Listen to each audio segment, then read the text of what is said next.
So here is how I like to think about my health as a woman 40 plus. And it's really helped me change the way I look at what my body is telling me and how I respond to that.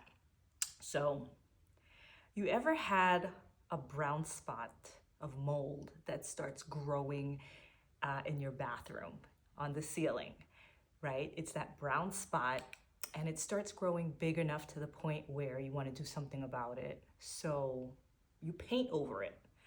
And for a while it disappears, but then it comes back bigger than it was before. The brown spot keeps coming back. So then you might scrape the paint from the ceiling, put something on there, and then paint over it.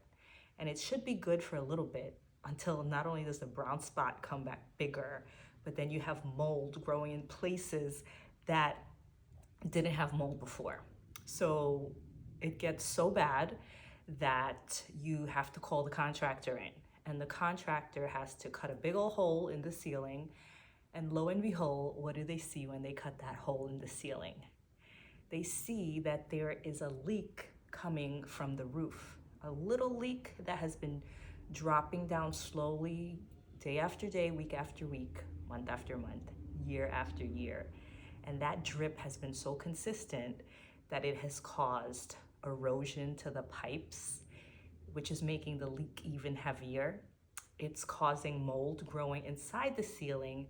And then that little brown dot that you saw, by the time you saw that little brown dot, all of these things were happening inside the ceiling.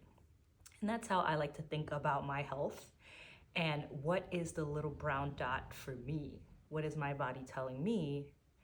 And how do I choose to address that? Am I going to paint over that brown dot, or I'm going to figure out what is actually happening and find that leak that is in the ceiling that is causing all of this havoc? So that's how I like to think about my health, especially as a woman 40 plus. If I'm having a particular symptom, what is the main cause? Yeah.